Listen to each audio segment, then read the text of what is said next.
नमस्कार दोस्तों, स्वागत है आपका आपके अपने YouTube चैनल पर।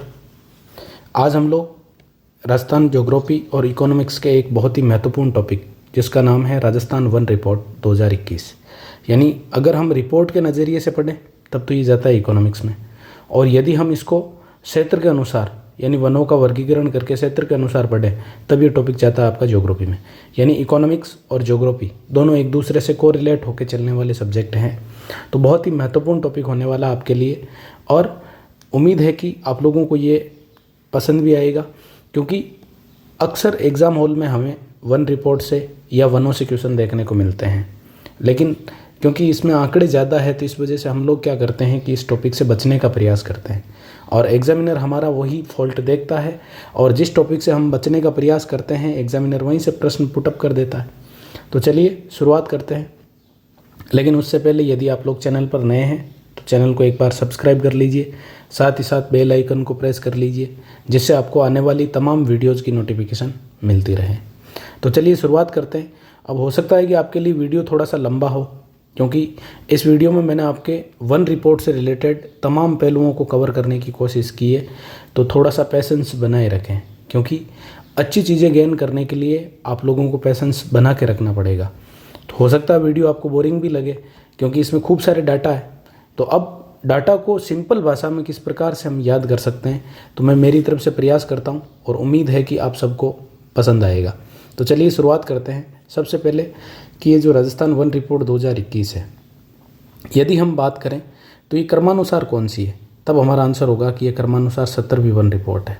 पहला प्रश्न तो आपका यहीं तैयार हो गया कि क्रमानुसार राजस्थान वन रिपोर्ट 2021 कौन सी है, तो हमारा आंसर होगा 70वीं।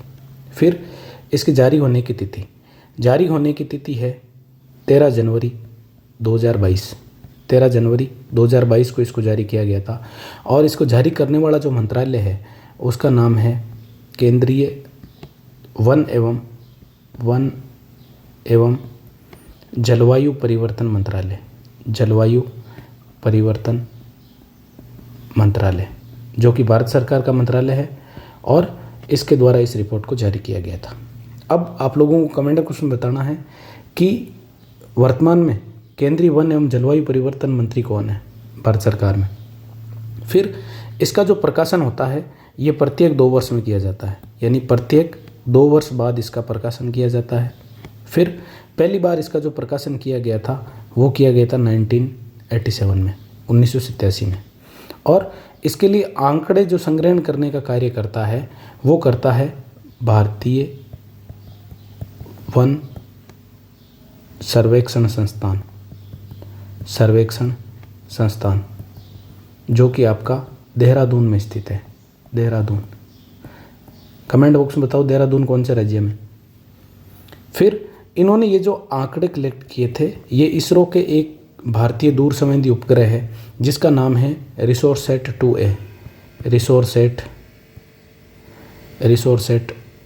2A। इसके माध्यम से इन्होंने ये आंकड़े कलेक्ट किए थे। तो ये आपकी बेसिक नॉलेज हो गई कि वन रिपोर्ट के रिगार्डिंग आपसे क्या क्या चीज़ें पूछी जा सकती है। पहला आपसे इसका क्रम पूछ सकते हैं, तो 70वां। जारी कब हुई, 23 जनवरी 2022 को। जारी कौन सा मंत्रालय करता है, तो केंद्रीय वन एवं जलवायु परिवर्तन मंत्रालय। इसका प्रकाशन कितने वर्ष में होता है, तो ध्यान रखना इसका प्रकाशन होता है 2 वर्ष में। आप लोग कमेंट बॉक्स में बताओ कि जनगणना कितने वर्षों बाद की जाती है, कृषि गणना कितने वर्षों बाद की जाती है, और पशुगणना कितने वर्षों बाद की जाती है। पशुगणना कितने वर्षों बाद की जाती है। फिर आगे बात करते हैं हम। अब चलते हैं राजस्थान की जो आपकी एक्चुअल वन स्थिति रिपोर्ट है, उसमें राजस्थान की वन स्थिति रिपोर्ट को लेकर क्या डाटा है उस पर बात करते हैं। सबसे पहले हम बात करते हैं राजस्थान के कुल वन क्षेत्र की, यानी राजस्थान में टोटल वन क्षेत्र कितना है, यानी कुल वन क्षेत्र जो है उसमें आपका एक तो वनावरण आता है और दूसरा वृक्षावरण आता है। आगे चल के आपका ये दोनों कन्फ्यूज़न दूर होंगे कि वनावरण क्या होता है और वृक्षावरण क्या होता है। तो वनावरण की यदि हम बात करें तो राजस्थान में वनावरण का जो क्षेत्रफल है वो है आपका 16,654.96 वर्ग किलोमीटर। अब सबसे बड़ी समस्या आती है इसको याद करने में। तो देखो, आप इसको इस प्रकार से याद कर सकते हैं कि 6 और 6 देखने में एक जैसे हैं, यानी 6 और 6 देखने में एक जैसे हैं। 6 से 1 कम किया 5 आया, 5 से 1 कम किया तो 4 आया, और 5 और 4 का जोड़ होता है 9, और 9 का उल्टा होता है 6। यानी बहुत इजीली आप इस चीज़ को याद कर सकते हो। कैसे, एक बार फिर वापस अपन कोशिश करते हैं किस प्रकार से आप इसको याद कर सकते हो। तो आप सीधा से याद रखोगे कि 6 और 6 एक जैसे होते हैं। फिर आपको एक एक कम करते जाना है। 6 में से 1 कम किया 5, 5 में से 1 कम किया 4, और 5 और 4 का जोड़ होता है 9, और 9 का उल्टा होता है 6। ये वर्ग किलोमीटर। फिर यदि बात करें वृक्षावरण की, तो वृक्षावरण है राजस्थान में 3 और 3, ये दोनों 3 एक साथ रहेंगे यानी 7, और 7 का अगला अंक कौन सा है तो 8। इस प्रकार से आप लोग बिल्कुल इजी वे में इन चीज़ों को याद कर सकते हो। 8733 वर्ग किलोमीटर आपका क्या है, वृक्षावरण है। अब कुल वन क्षेत्र क्या होगा, तो वो वनावरण और वृक्षावरण का जोड़ होगा। तो आप सीधा सा इसका जोड़ करेंगे तो आपके सामने जोड़ जो निकल के आएगा वो आएगा 25,387.96। आप जोड़ सकते हैं भाई, 4 4 में 3 को जोड़ो तो ये हो गया 7, फिर आप 5 5 में 3 को जोड़ो ये हो गया 8, उसके बाद 6 और 7 का जोड़ होता है 13, हासिल की चली जाएगी 1, उसके बाद 6 और 1 7, 7 और 8 15 की 5, हासिल की चली जाएगी 1, 1 और 1 हो जाएगा 2। तो ये हो गया आपके पास क्या, टोटल वन क्षेत्र। फिर कि ये राज्य के वन क्षेत्र का कितना प्रतिशत है। तो यदि हम वनावरण की बात करें तो ये राज्य के क्षेत्रफल का 4.87% है, और यदि हम वृक्षावरण की बात करें तो ये राज्य के क्षेत्रफल का 2.54%, 2.54% है। अब कुल वन क्षेत्र कितना होगा, तो सीधी सी बात है कुल वन क्षेत्र निकला किससे, वनावरण और वृक्षावरण से। तो इन दोनों को ऐड कर लीजिए आप, इन दोनों को ऐड करेंगे तो आपके पास आएगा 7.41%। तो इस प्रकार से आप बिल्कुल इजी वे में इन चीज़ों को याद कर सकते हो। फिर 16वीं जो रिपोर्ट थी आपकी 2019 की, 16वीं रिपोर्ट कब आई थी 2019 में, उसकी तुलना में इस बार का जो 17वीं वन रिपोर्ट का वन क्षेत्रफल है इसमें वृद्धि हुई है 646.45 वर्ग किलोमीटर की। तो ये था आपके सामने वनों से रिलेटेड डाटा जिसको आप बहुत इजीली याद कर सकते हो। अब आगे हम इसकी डिटेल देखते हैं कि वनावरण क्या होता है और वृक्षावरण क्या होता है। पहले हम बात करते हैं वनावरण की। वनावरण का मतलब होता है कि आपके पास 1 हेक्टेयर से अधिक की भूमि, 1 हेक्टेयर से अधिक की भूमि होनी चाहिए, 1 हेक्टेयर से अधिक की भूमि जिसमें आपका जो वृक्ष है, वृक्ष का ये जो छाता बनता है, यानी वृक्ष की जो जहाँ छाया पड़ती है मतलब ठीक नीचे, यानी जहाँ से ऊपर से देखने पर ये जो नीचे की जो ज़मीन दिखाई नहीं देती है, ये वाला जो क्षेत्र होता है, यानी 1 हेक्टेयर से अधिक तो क्षेत्र होना चाहिए। साथ ही साथ आप यूँ बोल सकते हो कि वृक्ष घनत्व या कैनोपी डेंसिटी, कैनोपी डेंसिटी का मतलब होता है ये जो आपका वृक्ष का छाता है, इस छाते की जो डेंसिटी है वो 10% से अधिक होनी चाहिए। यानी 2 कंडीशन है, एक तो आपके पास क्षेत्रफल जो है वो 1 हेक्टेयर से अधिक होना चाहिए, और दूसरा आपका वृक्ष घनत्व बोल दो, यानी सिंपल भाषा में आप याद रखना चाहो तो यूँ याद कर लो, वृक्ष का घनत्व या कैनोपी डेंसिटी जो है वो 10% से अधिक होनी चाहिए। फिर हमारे राज्य का टोटल क्षेत्रफल है 3,42,239 वर्ग किलोमीटर। इसमें से यदि हम बात करें तो 17वीं वन रिपोर्ट के अनुसार आपका जो वनावरण है, 17वीं वन रिपोर्ट के अनुसार आपका जो वनावरण है इसका क्षेत्रफल अभी हमने ज्ञात किया था, देखो वापस आ गया 6 6 एक जैसे हैं, 6 से 1 कम किया 5, 5 से 1 कम किया 4। अब देखो 5 और 4 का जोड़ होता है 9, और 9 का उल्टा होता है 6 वर्ग किलोमीटर। राज्य के भौगोलिक क्षेत्रफल का कितने प्रतिशत है, तब हमारा आंसर होगा 4.87%। और 2019 की तुलना में यदि हम बात करें केवल और केवल किसकी, वनावरण की, तो वनावरण में आपके वृद्धि हुई है 25.45 वर्ग किलोमीटर की। प्रतिशत में तो बिल्कुल मामूली सी वृद्धि हुई है 0.01% की। तो ये हो गया भी आपका क्या, वनावरण। पहले हमने परिभाषा देखी, फिर राज्य के कुल भौगोलिक क्षेत्रफल का, तो आप राज्य का जो कुल भौगोलिक क्षेत्रफल है वो है 3,42,239 वर्ग किलोमीटर। फिर 17वीं वन रिपोर्ट के अनुसार वनावरण कितना है, तो हमने कहा 6 6 एक जैसे हैं, फिर 6 से 1 कम 5, 5 से 1 कम 4, 4 और 5 का जोड़ होता है 9, और 9 का उल्टा 6। फिर राज्य के भौगोलिक क्षेत्रफल का 4.87%, और 2019 की तुलना में वृद्धि 25.45 वर्ग किलोमीटर। और ये राज्य का जो आपके पास वृद्धि हुई है ये 0.01%, यानी बहुत ही कम वृद्धि हुई है। फिर उसके बाद बात करते हैं हम कि ये जो वनावरण है इसको सघनता के अनुसार 3 पार्टों में तोड़ा जाता है, यानी 3 पार्टों में बांटा जाता है। एक होते हैं आपके अति सघन वन, जिसको अपन बोलते हैं वेरी डेंस फॉरेस्ट। एक होते हैं मध्यम सघन वन, जिनको हम बोलते हैं मीडियम डेंस फॉरेस्ट। और एक होते हैं खुले वन, जिसको अपन बोलते हैं ओपन फॉरेस्ट। अब देखना, यदि हम बात करें कि अति सघन वन किसको कहेंगे, तो अति सघन वन उसको कहा जाता है जिसका छत्र घनत्व, मैंने अभी आपको बताया था कैनोपी डेंसिटी, जिसका छत्र घनत्व जो है वो 70% से ज़्यादा है, उसको हम बोलेंगे। जैसे मान लो आपने 1 हेक्टेयर भूमि ली, अब इस 1 हेक्टेयर का 70% से ज़्यादा भाग अगर वनों से कवर है तो उसको अपन क्या बोलेंगे, अति सघन। और यही परसेंटेज यदि आपका 40% से लगा के और 70% तक है तब हम इसको बोलेंगे मध्यम सघन। और यही अगर आपके पास 10% से लगा के और 40% तक है तब हम इसको बोलेंगे कि ये तो खुले वन है। फिर 17वीं वन रिपोर्ट में इसका क्षेत्रफल क्या था, तो याद रखना राज्य में अति सघन जो वन है उनका क्षेत्रफल था 78.15 वर्ग किलोमीटर। फिर मध्यम सघन वनों का क्षेत्रफल कितना है, तब हमारा आंसर होगा 4368.65 वर्ग किलोमीटर। और लास्ट यदि आपसे पूछा जाए कि खुले वनों का क्षेत्रफल कितना है, तब हमारा आंसर होगा 12,208.16। तो ये हो गया हमारा क्या, तो आपका आंसर होगा कि सर ये हो गया हमारा कौन सा, खुला क्षेत्र, खुला वन क्षेत्र। अब देखो 16वीं वन रिपोर्ट की तुलना में वेरी डेंस फॉरेस्ट में वृद्धि हुई है, इसमें भी वृद्धि हुई है, लेकिन इसमें कमी हुई है। और ये जो कमी हुई है ये हुई है -1.64 वर्ग किलोमीटर की। तो आपको ये थोड़ा सा याद रखना है कि कौन से क्षेत्र में कमी हुई है, मध्यम में वृद्धि, अति सघन में वृद्धि, लेकिन खुले वन जो है उनमें क्या हुई है, कमी हुई है। अब सुनना, यहाँ से क्वेश्चन सीधा सा पूछा जा सकता है कि सघनता के अनुसार राजस्थान में कौन से वन सर्वाधिक पाए जाते हैं, तब हमारा आंसर होगा खुले वन, यानी ये आपके राजस्थान में सर्वाधिक पाए जाते हैं, राजस्थान में सर्वाधिक पाए जाते हैं। न्यूनतम कौन से पाए जाते हैं, तब हमारा आंसर होगा अति सघन वन, यानी ये राजस्थान में न्यूनतम पाए जाते हैं। अब कि ये किस किस जिलों में पाए जाते हैं, यानी सबसे ज़्यादा किस ज़िले में पाए जाते हैं, तो ध्यान रखना अति सघन वन जो है वो आपके माउंट आबू वाला जो एरिया है, माउंट आबू जो सिरोही वाला एरिया है उसमें सर्वाधिक मात्रा में पाए जाते हैं।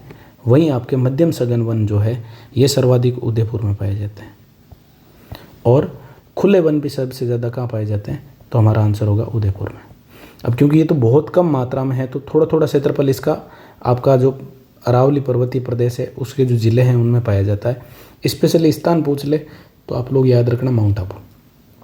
उसके बाद आगे बात करते हैं और आगे आता है हमारे सामने वृक्षावरण, यानी अब तक हमने जो बात की थी वो वनावरण पे की थी।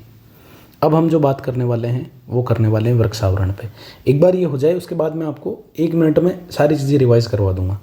देखो वृक्षावरण की जो परिभाषा होगी वो क्या होगी भाई, वृक्षावरण यानी केवल और वन क्षेत्र के अंतर्गत नहीं आना चाहिए, वो आपका अभिलेखित जो वन है उसके बाहर आना चाहिए।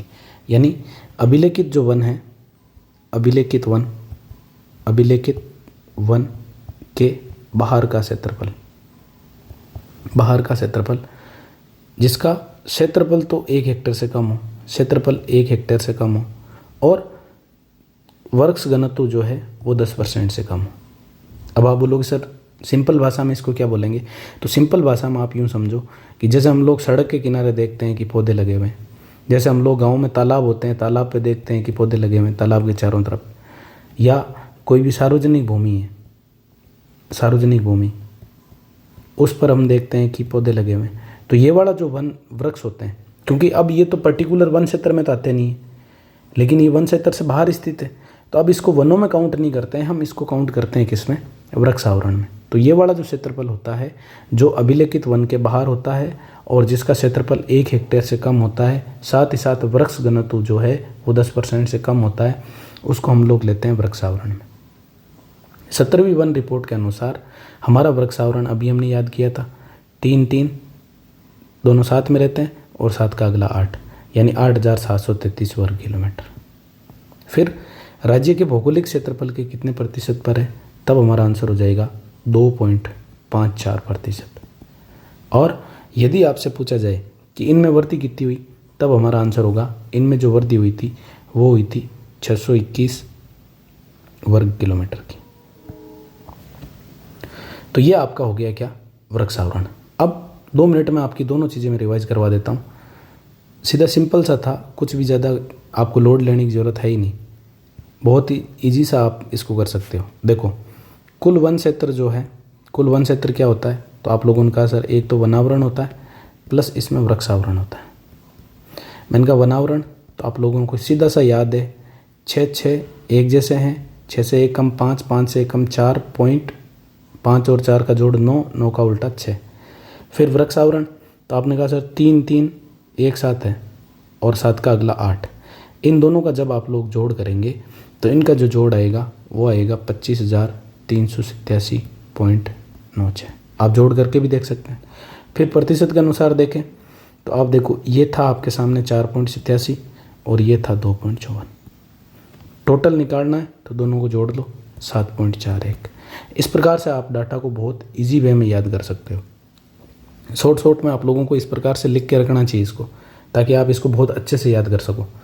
आगे बात करते हैं अभिलेखित वन की, कि अभी सबसे पहला तो आपके सामने आता है कि अभिलेखित वन की परिभाषा क्या है। मोस्ट इम्पोर्टेंट, अभिलेखित वन या इसको बोला जाता है रिकॉर्डेड फॉरेस्ट, नीचे लिख देता हूँ, इसको बोला जाता है रिकॉर्डेड फॉरेस्ट। अभी आप रीट का पेपर उठा के देखेंगे तो आपको यहाँ से क्वेश्चन मिलेंगे रिकॉर्डेड फॉरेस्ट। अब देखो सीधी सी बात है, रिकॉर्डेड का मतलब ऐसा वन जिसका कहीं ना कहीं रिकॉर्ड मिलता हो, यानी किसी कानून या विधि के अंतर्गत, किसी कानून या विधि के अंतर्गत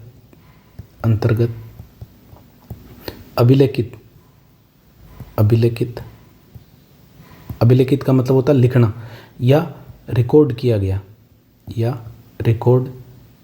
गया वन क्षेत्र जो होता है उसको हम अभिलेखित वन क्षेत्र बोलते हैं। अब आप बोलोगे सर ये जो वन क्षेत्र है ये क्या है, तो ये वो वन क्षेत्र है जो वन विभाग के अंतर्गत आता है, जो आपके राज्य सरकार के वन विभाग के अंतर्गत आता है। फिर 17वीं वन रिपोर्ट के अनुसार अभिलेखित जो वन क्षेत्र है उसका क्षेत्रफल है आपके सामने 32,863 वर्ग किलोमीटर। 32,863 वर्ग किलोमीटर, 32,863 वर्ग किलोमीटर। याद कैसे रखें सर, याद ऐसे रखो दोनों साइड 3 है, उसके बाद 3 का डबल 6 और 6 से कितने का डिफरेंस, 2 का डिफरेंस, तो 32,863 वर्ग किलोमीटर। फिर राज्य के भौगोलिक क्षेत्रफल का ये 9.60% है। ये देखो ये तो है आपका 21वीं वन रिपोर्ट के अनुसार। आप लोग कमेंट बॉक्स में फटाफट से बताओ कि राजस्थान का जो इकोनॉमी सर्वे उसके अनुसार जो टोटल अभिलेखित वन है ये राज्य के कितने प्रतिशत क्षेत्रफल पर है। वो डाटा आपका इससे चेंज होगा, देखते हैं कितने लोग आंसर कर पाते हैं। फिर यदि हम बात करें तो 2019 की तुलना में इसमें जो वृद्धि हुई है वो आपकी 126 वर्ग किलोमीटर की हुई है। इसको भी आप कनेक्ट कर सकते हो। देखो इधर हुई है 126 और इधर जो वृद्धि हुई थी वो हुई थी आपकी कितनी, 621, यानी दोनों एक दूसरे के उल्टे हैं। यानी वृक्षावरण में पूछे तो आप इसका उल्टा कर दो 621, और यदि आपसे पूछे अभिलेखित वन में तो आप इसका उल्टा कर दो 126। तो इस प्रकार से आप डाटा को रिलेट करके याद करेंगे तो आपको डाटा लंबे समय तक याद रहेगा। उसके बाद आगे बात करते हैं कि ये जो अभिलेखित वन है इनको कितने भागों में बांटा जाता है। हमने देखा था कि आपका वनावरण जो था उसको सघनता के आधार पर 3 भागों में बांटा था। उसी प्रकार से अभिलेखित जो वन है उनको भी हम क्या करते हैं, 3 प्रकार से बांट सकते हैं। अब 3 प्रकार से जैसे हम बांटेंगे तो वो 3 प्रकार कौन कौन से होंगे। सबसे इम्पोर्टेंट, अभी रीट में क्वेश्चन यहीं से था कि निम्न में से राजस्थान में कौन सा वनों का वैधानिक वर्गीकरण नहीं है। यानी ये जो अभिलेखित वन है क्योंकि ये किसी न किसी विधि के तहत होते हैं, इसलिए इनको वैधानिक वन भी कहा जाता है। यानी इसको वनों का वैधानिक वर्गीकरण भी कहा जाता है, वैधानिक वर्गीकरण। तो रीट में अभी क्वेश्चन था L1 में कि कौन सा एक टाइप नहीं है, और उसमें ऑप्शन दे रखा था रक्षित, आरक्षित, अवर्गीकृत, और चौथा ऑप्शन था वर्गीकृत। तो राजस्थान में वर्गीकृत प्रकार के वन नहीं पाए जाते हैं, बाकी तीनों प्रकार के वन पाए जाते हैं। तो ये आप लोगों को थोड़ा सा ध्यान रखना है। फिर बात करते हैं सबसे पहले परिभाषा की। परिभाषा में हम दो चीज़ें देखेंगे। सबसे पहली अपन देखेंगे कि इनमें लकड़ी काटने पर प्रतिबंध है या नहीं, और दूसरा हम देखेंगे कि इसमें पशु चारण पर प्रतिबंध है या नहीं। तो ध्यान रखना, रक्षित या जिसको हम सुरक्षित वन बोल सकते हैं, जिसको हम संरक्षित वन बोल सकते हैं, इसमें यदि हम लोग बात करें तो आपकी जो लकड़ी और पशु चारण है, इन पे आप कुछ नियमों के तहत छूट ले सकते हो। यानी इसमें कुछ नियमों के तहत छूट है, कुछ नियमों के तहत छूट है। लेकिन यदि हम बात करें आरक्षित वनों की, तो आरक्षित वनों में आप न तो लकड़ी काट सकते हो और न ही आप पशु चारण कर सकते हो। और अवर्गीकृत वनों की यदि हम बात करें तो आप लकड़ी की कटाई भी कर सकते हैं, सूखी लकड़ी जैसे जलाने के लिए ले जा सकते हैं, साथ ही साथ इसमें पशु चारण भी किया जा सकता है। तो ये तो होगी आपकी परिभाषा। सबसे पहले किसके अनुसार? लकड़ी और पशु चारण के अनुसार। भाई आरक्षित में तो कोई छूट नहीं है। फिर रक्षित बोल दो, चाहे सुरक्षित बोल दो, चाहे संरक्षित बोल दो, इसमें आपको कुछ नियमों के अंतर्गत इसमें छूट दी गई है। लेकिन अवर्गीकृत जो है उसमें आप सूखी लकड़ी कलेक्ट कर सकते हो, पशु चारण का काम कर सकते हो। अब यदि हम लोग बात करें 17वीं वन रिपोर्ट के अनुसार, तो अभी मैं आपको बताऊंगा कि इसको आप लोग कैसे याद करो ताकि आपके लिए डाटा, क्योंकि पीछे सेकंड ग्रेड में एक बार प्रश्न पूछा गया था कि राजस्थान में सर्वाधिक किस प्रकार के वन पाए जाते हैं, तो वहाँ पे ये रक्षित और आरक्षित एक जैसे देखने को मिलते हैं। तो इनका अभी मैं आपको बताऊंगा कि इसको हम कैसे याद कर सकते हैं। तो ध्यान रखना, 17वीं वन रिपोर्ट के अनुसार इनका जो क्षेत्रफल है वो है 18,543 वर्ग किलोमीटर, जबकि इनका क्षेत्रफल है 12,176 वर्ग किलोमीटर ना। इधर यदि हम लोग बात करें तो इनका क्षेत्रफल है आपके सामने 2,144 वर्ग किलोमीटर। अब आपको ये याद हो जाए तो अच्छी बात है, लेकिन अगर मान लो कि सर ये तो याद हुआ ही नहीं, ये याद नहीं हुआ तो कोई बात नहीं, आप केवल और केवल परसेंटेज याद रखो। अभी शायद पीटीआई के पेपर में ये क्वेश्चन था 56.43%। ये कितना है सर? ये हो जाएगा 37.05%। और पीछे बच गया ये आपका हो जाएगा राज्य के कुल क्षेत्रफल का, राज्य के कुल मतलब जो वन है उन वनों का कितने प्रतिशत रक्षित वन है, तब आपका आंसर होगा 56.43। आरक्षित कितने? 37.05। और यदि आपसे पूछा जाए कि अवर्गीकृत कितने, तब हमारा आंसर होगा 6.52। यानी 56.43, 37.05 और 6.52। ये डाटा आपके लिए मोस्ट इम्पोर्टेंट है। आपको ये डाटा तो याद होना ही चाहिए हर हाल में, क्योंकि यहाँ से सीधा सीधा सवाल पूछ लिया जाता है कि राजस्थान में पाए जाने वाले वनों में से रक्षित श्रेणी में कितने वन आते हैं। अब देखो, मैंने आपको बोला था कि इन दोनों में कन्फ्यूज़न होगा, या रक्षित ज़्यादा है या आरक्षित ज़्यादा है। तो आप कुछ मत करो, इनका इंग्लिश मीनिंग याद रख लो। ये जितने भी है रक्षित, सुरक्षित, संरक्षित, इनको बोला जाता है प्रोटेक्टेड वन, जबकि आरक्षित को बोला जाता है रिजर्व वन, और अवर्गीकृत को बोला जाता है अनक्लासिफाइड। याद कैसे रखें? याद रखने के लिए देखो, अंग्रेजी वर्णमाला में पी पहले आता है, आर बाद में आता है और यू उसके बाद में आता है। इसका मतलब आपने देखा होगा क्लास में जो जितने ज़्यादा नंबर लाता है उसकी रैंक उतनी ऊपर होती है। तो सबसे पहले कौन आया? पी, इसका मतलब सबसे ज़्यादा प्रोटेक्टेड। बाद में कौन आया? आर, इसका मतलब सेकंड नंबर पर है रिजर्व। और सबसे लास्ट में कौन आया? अनक्लासिफाइड। यानी एबीसीडी में सबसे लास्ट में कौन आता है? यू। तो क्या हो जाएगा? अनक्लासिफाइड सबसे कम। इसको आप इस प्रकार से याद रखोगे तो आपका कभी भी प्रश्न मिस्टेक नहीं होगा। क्यों? क्योंकि आपके सामने जो प्रश्न आएगा वो प्रश्न हिंदी और इंग्लिश दोनों लैंग्वेज में आएगा, तो वहाँ आपको आसानी होगी कि आप इसको बहुत इजी तरीके से कर सकते हो। अब आगे यदि हम बात करें कमी और वृद्धि की, तो मेरे हिसाब से ज़्यादा इतना इम्पोर्टेंट नहीं है, लेकिन इसमें वृद्धि हुई थी 326 वर्ग किलोमीटर की। फिर इसमें कमी हुई थी और वो कमी हुई थी -299 वर्ग किलोमीटर की। इसको आप लोगों को याद रखना है कि कमी किस में हुई। देखो वहाँ पे हमने देखा था, वहाँ पे कमी हुई थी ओपन फॉरेस्ट में, यहाँ पे किस में हुई है, रिजर्व फॉरेस्ट में, और इसमें भी वृद्धि हुई है और वो वृद्धि हुई है 99 वर्ग किलोमीटर की। तो ये ज़्यादा आपके लिए इंपॉर्टेंट नहीं है, याद रखो तो ठीक है, नहीं याद हो तो केवल इतना सा पता होना चाहिए कि कमी किस में हुई है, क्योंकि कई बार स्टेटमेंटल क्वेश्चन आपसे पूछे जा सकते हैं। जैसे आपको 4 कथन देके और पूछा जा सकता है कि भाई कौन सा सत्य है कौन सा असत्य है, वैसे स्टेटमेंटल क्वेश्चन आ सकते हैं। फिर रक्षित यानी प्रोटेक्टेड वन सबसे ज़्यादा कहाँ पाए जाते हैं, तब हमारा आंसर होगा 12 में। आरक्षित जिसको अपन रिजर्व वन बोलते हैं, ये सबसे ज़्यादा कहाँ पाए जाते हैं, तब हमारा आंसर होगा उदयपुर। और अवर्गीकृत वन सबसे ज़्यादा कहाँ पाए जाते हैं, तब हमारा आंसर होगा बीकानेर। ये सबसे ज़्यादा पाए जाते हैं बीकानेर में। तो ये हो गया आपके सामने आपके जो अभिलेखित वन हैं उनका वर्गीकरण, या वनों का वैधानिक वर्गीकरण, या रिकॉर्डेड जो फॉरेस्ट है उनका वर्गीकरण। तो आपको क्या याद रखना है, आपको सिंपल सा याद रखना है PRU।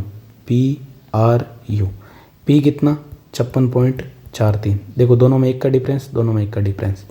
आर कितना 37.05%, और अनक्लासिफाइड यू कितना, तब हमारा आंसर होगा 6.52%। अभी 2 मिनट में मैं आपको पूरा का पूरा जितना डाटा हम पढ़ रहे हैं पूरा का पूरा आपको रिवाइज करवा दूंगा। उसके बाद हम बात करते हैं क्षेत्रफल के अनुसार वनों की स्थिति, यानी सबसे ज़्यादा वनों का क्षेत्रफल किस जिले में है और सबसे कम किस में है। तो इसमें आप सीधा सा याद रखो, सर्वाधिक वन है राजस्थान में उदयपुर ज़िले में। उदयपुर के बाद है दूसरे नंबर पे अलवर, तीसरे पे है प्रतापगढ़, अभी याद करवाऊंगा आपको ट्रिक से, प्रतापगढ़, और चौथे नंबर पे है आपका 12। जबकि न्यूनतम में यदि हम बात करें तो न्यूनतम में सबसे कम है चूरू में, दूसरे नंबर पे हनुमानगढ़, तीसरे नंबर पे आपका जोधपुर, और चौथे नंबर पे आपका गंगानगर। अब देखो याद कैसे करें, देखो वन सर्वाधिक है, इसका मतलब वन बहुत ज़्यादा है। वन बहुत ज़्यादा है तो जहाँ वन ज़्यादा होता है वहाँ आप लोगों को बाहर नहीं निकलना चाहिए, क्योंकि वहाँ पे जंगली जीव जंतु रहते हैं, तो हो सकता है कि वो आपके ऊपर आक्रमण कर दे। तो सर्वाधिक वन है, इसका मतलब वन ज़्यादा है तो आपको बाहर नहीं निकलना चाहिए, तो आपको यूं ही बाहर नहीं निकलना चाहिए, यूं ही आप बाहर नहीं निकल सकते। आपका मतलब AP से आप याद कर सकते हो, यूं आप बाहर नहीं निकल सकते। क्यों? क्योंकि वहाँ पे जंगली जानवर के आक्रमण का खतरा रहता है। यू का मतलब उदयपुर, A का मतलब अलवर, P का मतलब प्रतापगढ़, और बाहर का मतलब 12। फिर वन क्षेत्र न्यूनतम है, इसका मतलब भूमि जो होगी वो खुली होगी। अब खुली होगी तो क्या होगा, खुली होगी तो वहाँ पे चूहे शाम को जॉगिंग के लिए जाएंगे। शाम को किसके लिए जाएंगे, जॉगिंग के लिए जाएंगे। चू से आप याद रख सकते हो चूरू, है से हनुमानगढ़, जो से जोधपुर, और जॉगिंग गे से हो जाएगा गंगानगर। तो ये बिल्कुल आप सिंपली तरीके से याद कर सकते हो। अब यदि हम बात करें कि उदयपुर में वन क्षेत्रफल कितना है, तो वो है 2753.39 वर्ग किलोमीटर, जबकि चूरू में वन क्षेत्रफल है 78 वर्ग किलोमीटर, और जोधपुर में वन क्षेत्र है 93 वर्ग किलोमीटर। यानी यहाँ से आपके सामने प्रश्न बन सकता है कि राजस्थान के कितने ज़िले ऐसे हैं जिनका वन क्षेत्रफल 100 वर्ग किलोमीटर से भी कम है, तब हमारा आंसर होगा 2 जिले। 2 जिलों का वन क्षेत्रफल जो है वो कितने से कम है, 100 वर्ग किलोमीटर से भी कम है। तो याद हुए कि नहीं हुए, कमेंट बॉक्स में बताओ फटाफट। मज़ा आ रहा कि नहीं आ रहा याद करके। देखो सर्वाधिक अगर बात पूछे तो आप बाहर नहीं निकल सकते, उदयपुर, अलवर, प्रतापगढ़, 12। कम है इसका मतलब चूहा जो है वो भी जॉगिंग करने के लिए निकल जाता है, चूरू, हनुमानगढ़, जोधपुर, गंगानगर। आप बहुत ईजी तरीके से याद कर सकते हो आंकड़ों को। आगे बात करते हैं प्रतिशत के अनुसार वनों की स्थिति, यानी किस जिले में आपका वनों का जो क्षेत्रफल है वो उस जिले के क्षेत्रफल के प्रतिशत में सबसे ज़्यादा है। तो इसमें यदि हम बात करें सर्वाधिक, तो सर्वाधिक है आपका उदयपुर में, फिर उसके बाद प्रतापगढ़, ये भी अभी आपको याद कराऊंगा, उसके बाद सिरोही, और उसके बाद चित्तौड़, यानी उदयपुर, उदयपुर के बाद प्रतापगढ़, प्रतापगढ़ के बाद सिरोही, सिरोही के बाद चित्तौड़, सॉरी चित्तौड़ क्या ये करौली होगा आपका, चित्तौड़ नहीं सॉरी करौली।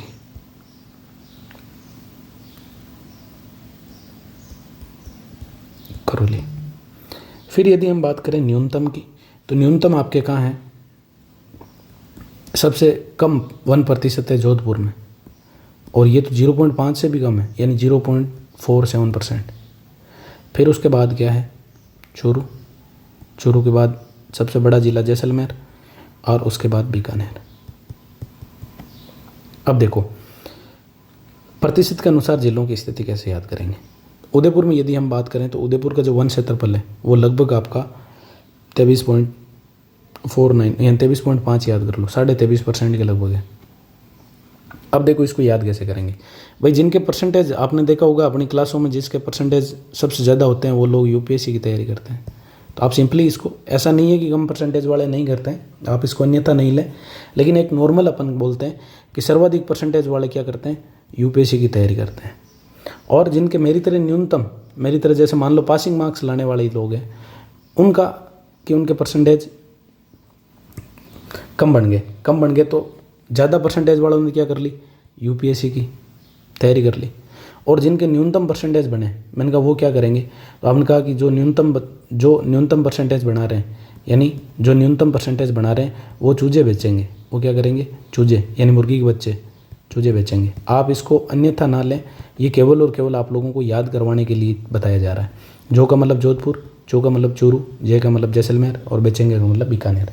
यानी न्यूनतम वाले क्या करेंगे, जो न्यूनतम बढ़ाएंगे वो क्या करेंगे, चूजे बेचेंगे, और जिनके सर्वाधिक बढ़ेंगे वो क्या करेंगे, यूपीएससी की तैयारी करेंगे। आप लोग इसको कतई अन्यथा ना लें, ये केवल और केवल आपको याद करवाने के लिए बताया जा रहा है। ऐसा नहीं है कि कम परसेंटेज वाला यूपीएससी की तैयारी नहीं कर सकता। आप लोग रिजल्ट उठा के देखोगे तो आपको बहुत सारे ऐसे लोग मिलेंगे जिनके परसेंटेज बहुत कम है, लेकिन उन्होंने यूपीएससी क्रैक किया है। बस ये आप लोगों को इंटरेस्टिंग तरीके से आप इन चीज़ों को कैसे याद कर सकते हो, उसके लिए आपके लिए चीज़ें हैं। उसके बाद आगे बात करते हैं कि 16वीं वन रिपोर्ट के अनुसार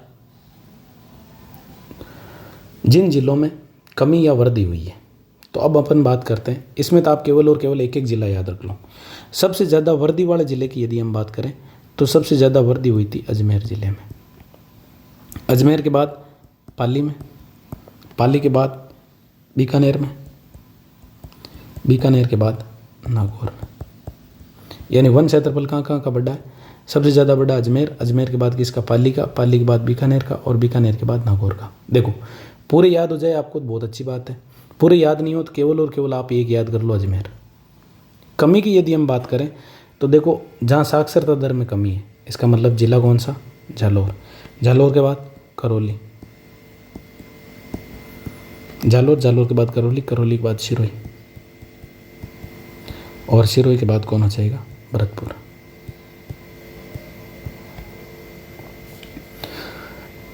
अब सर्वाधिक वालों को यदि आप याद करना चाहो तो मैं आपको याद करवा दूं कि आपने कहा सर वर्दी, तो मैंने कहा वर्दी तो आप भी कर सकते हो, वर्दी आप भी कर सकते हो, आप भी कर सकते हो किसकी तरह, नागौर वालों की तरह।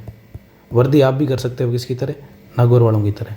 और यदि आपसे पूछा जाए कमी वाले, तो कमी वालों में आप केवल और केवल जालौर का याद कर दो, बाकी कोई ज़्यादा इम्पोर्टेंट नहीं है।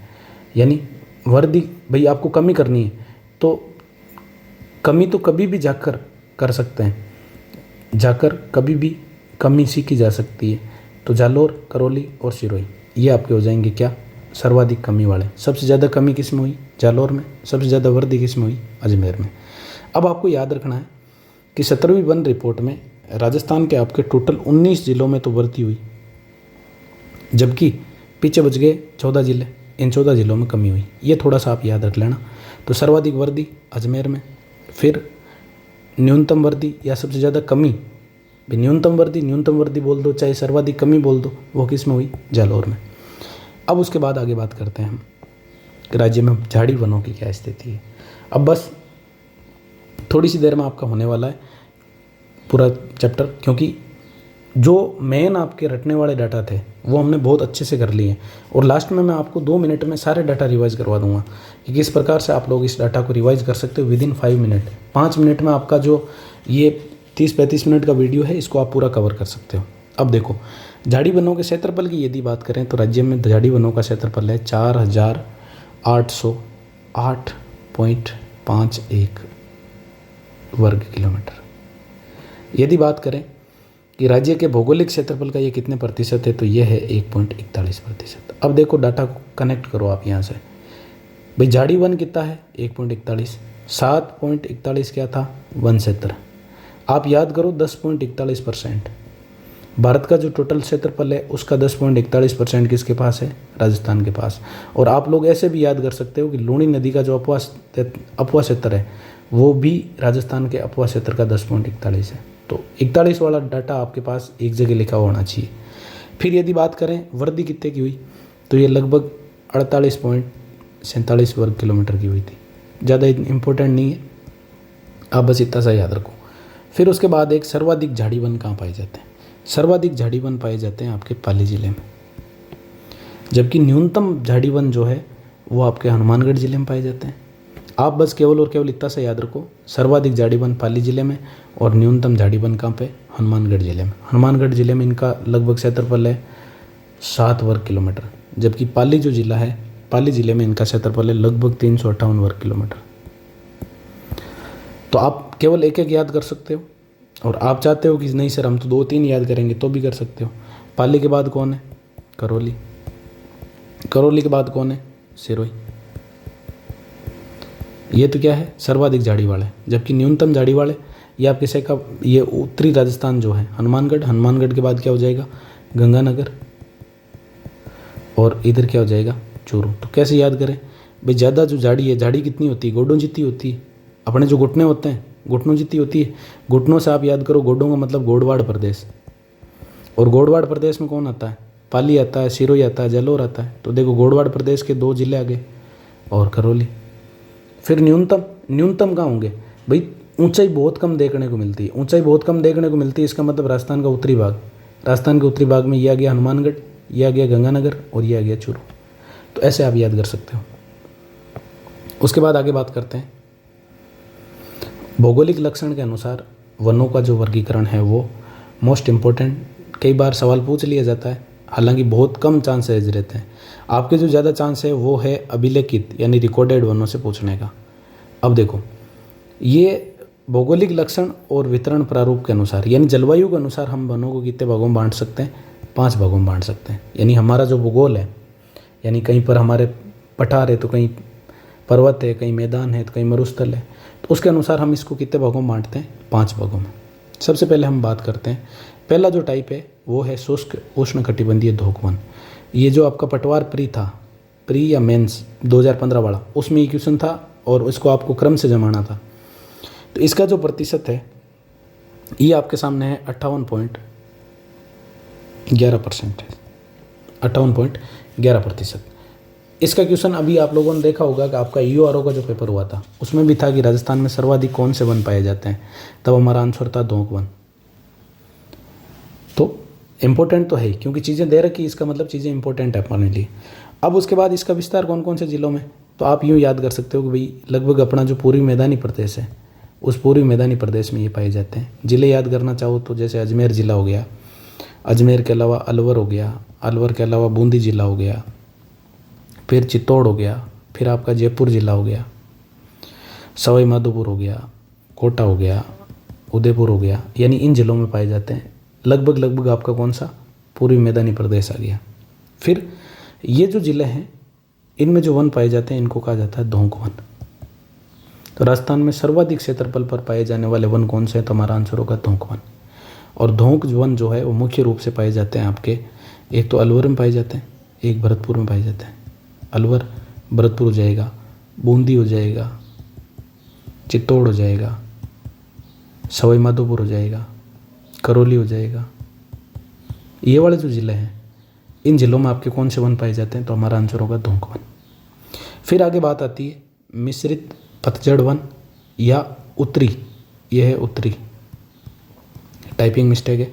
उत्तरी उष्ण कटिबंधीय शुष्क वन, यानी इनको मिश्रित शुष्क पतझड़ वन भी कहा जाता है या उत्तरी उष्ण कटिबंधीय शुष्क वन भी कहा जाता है। ये जो वन है ये राजस्थान के लगभग 28.38% क्षेत्रफल पर पाए जाते हैं। ये जो वन है इन वनों को हम शुष्क मानसूनी वन भी बोलते हैं, शुष्क मानसूनी वन भी कहा जाता है इनको।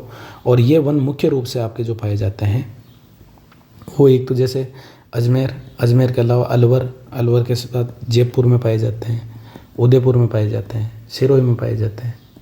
तो जिले ज़्यादा इतने इंपॉर्टेंट नहीं है, आप बस केवल और केवल रीजन याद रखो कि अरावली का जो पूर्वी भाग है सिरोही को छोड़ के, उसमें लगभग ये वन पाए जाते हैं जिनको हम क्या बोलते हैं, मिश्रित पतझड़ वन बोल दो, चाहे उत्तरी उष्ण कटिबंधीय वन बोल दो, चाहे शुष्क मानसूनी वन बोल दो।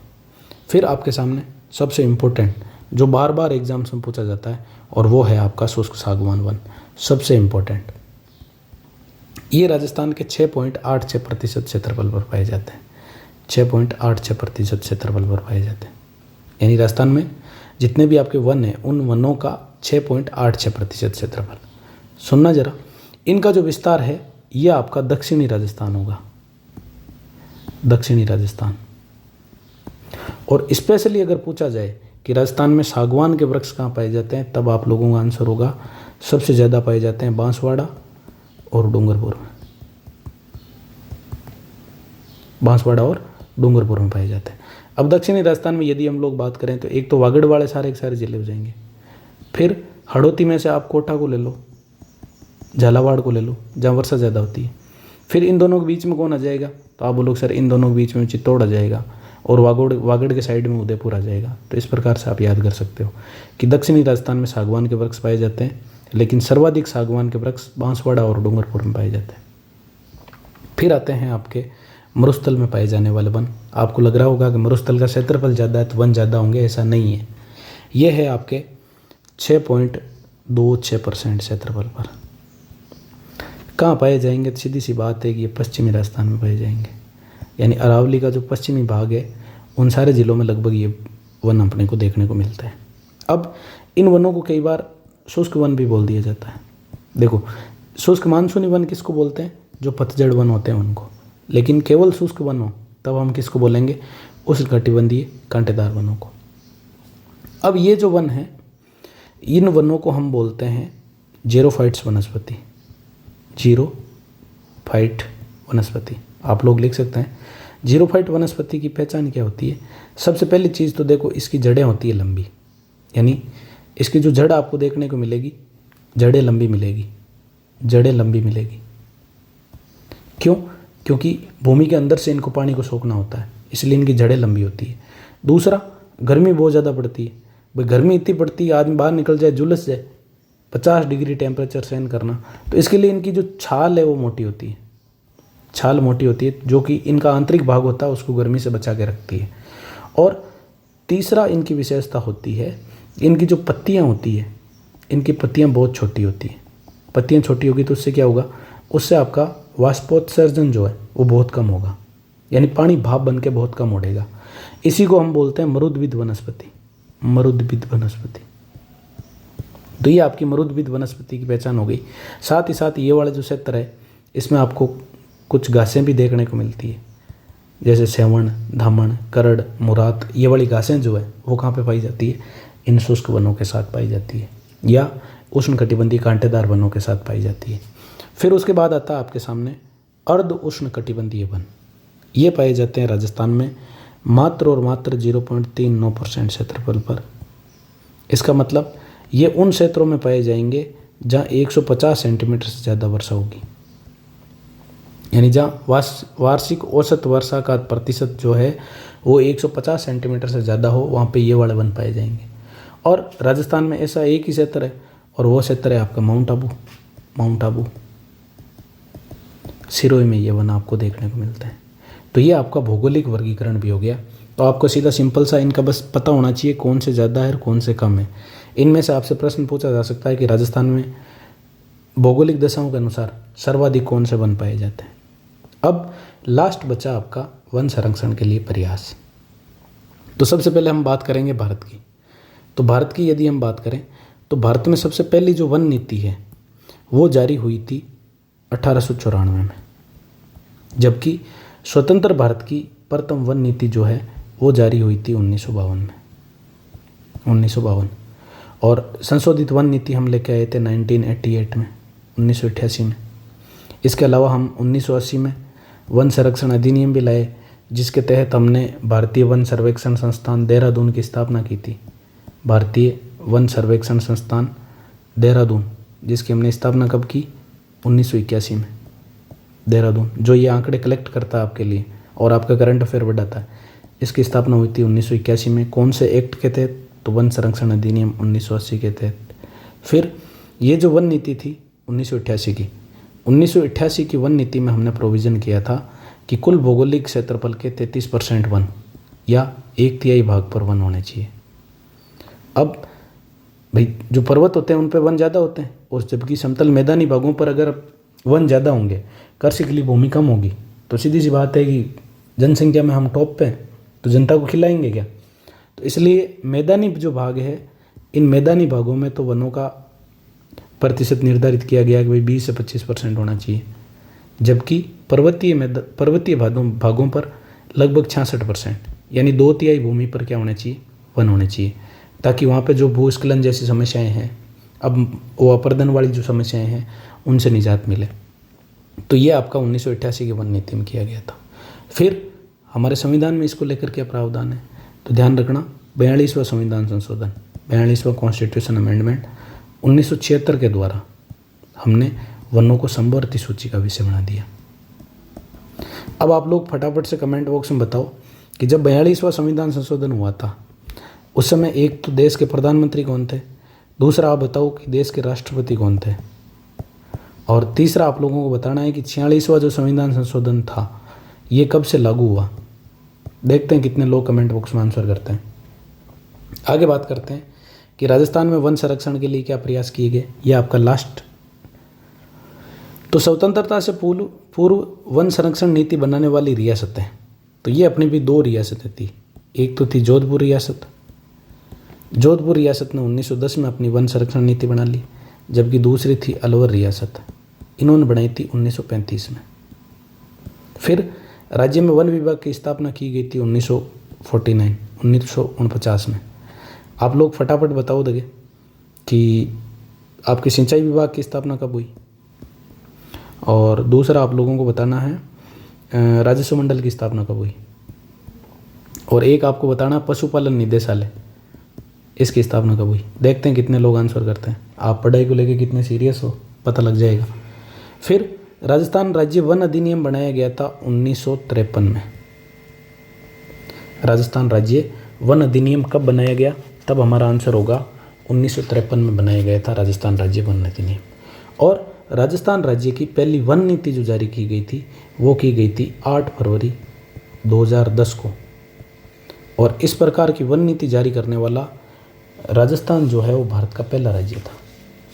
तो ऐसे कई बार सवाल फंस जाते हैं कि राजस्थान की पहली वन नीति कब जारी की गई, इको टूरिज्म पॉलिसी कब जारी की गई, तो ऐसे सवाल बन जाते हैं, तो इनका हम लोगों को थोड़ा सा ध्यान रखना चाहिए। अब उसके बाद यदि हम लोग बात करें तो आपका इतना जो चीज़ें हमने पढ़ी है, उन चीज़ों को आप 1 ही मिनट में, मैंने आपको कहा था कि आप 5 मिनट में इन चीज़ों को रिवाइज़ कर सकते हो, तो ज़्यादा से ज़्यादा आपके 5 मिनट लगेंगे। 5 मिनट में इन चीज़ों को रिवाइज़ करना है, तो किस प्रकार से आप शॉर्ट नोट्स बना सकते हैं और किस प्रकार से आप रिवाइज़ कर सकते हैं, उस पर हम लोग बात कर लेते हैं। सबसे पहले मैंने आपको बताया था वन क्षेत्र। देखो रिवीजन इसी प्रकार से होगा। वन क्षेत्र में क्या क्या आता है, तो आपने कहा सर वन क्षेत्र में एक तो आता है वनावरण और एक आपका आता है वृक्ष आवरण। फटाफट मेरे साथ ही साथ आप लिखते रहो। वृक्ष आवरण, वनावरण कितना है, तो आपने कहा सर 6 और 6 एक जैसे, 6 से 1 कम किया 5, 5 से 1 कम किया 4, दोनों का जोड़ 9 और 9 का उल्टा 6 वर्ग किलोमीटर। वृक्ष आवरण कितना है, तो आपने कहा सर 3 और 3 एक साथ रहते हैं और 7 का अगला 8 है, इतना वर्ग किलोमीटर। दोनों का जोड़ कितना है, तो आप लोगों ने बताया कि सर दोनों का जो जोड़ है वो है 25,387.96 वर्ग किलोमीटर। फिर प्रतिशत की यदि बात करें तो वनावरण है 4.87 पे, वृक्ष आवरण है 2.54 पे और कुल है 7.41% पे।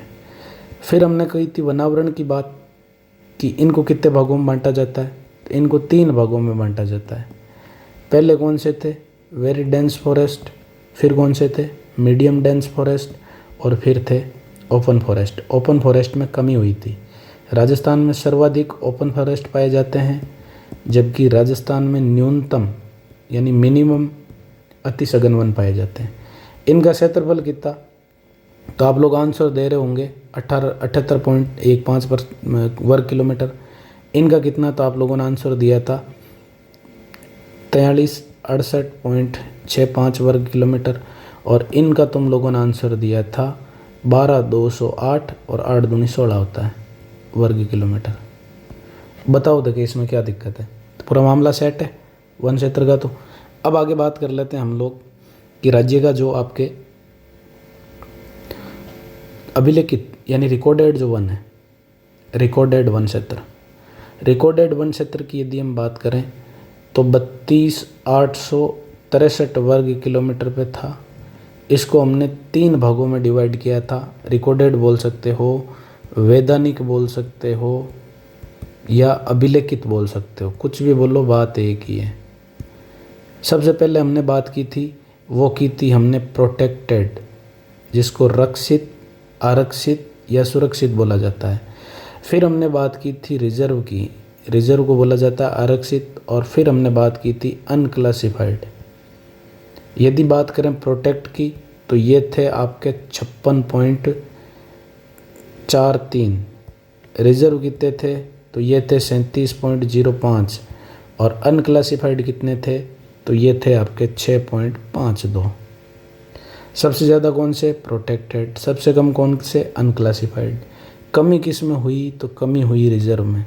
इसमें अपनी क्या हुई थी? कमी हुई थी। प्रोटेक्टेड सबसे ज़्यादा कहाँ पाए जाते हैं? 12 में पाए जाते हैं। रिजर्व सबसे ज़्यादा कहाँ पाए जाते हैं? उदयपुर में पाए जाते हैं।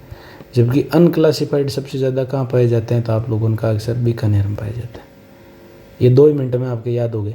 अब उसके बाद तो जिले याद करने थे, उनको हम 2 मिनट में याद कर लेंगे। जिलों की यदि हम बात करें तो सबसे पहले हम बात करते हैं क्षेत्रफल के अनुसार। यूं आप बार मत निकला करो। सर्वाधिक उदयपुर, अलवर, प्रतापगढ़ 12।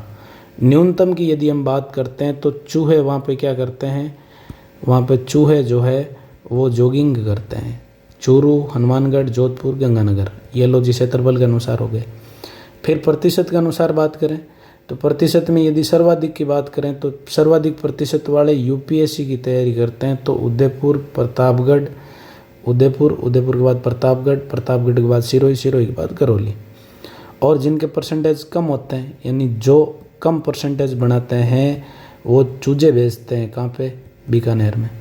यूँ याद कर लो, जोधपुर, चूरू, जैसलमेर और बीकानेर।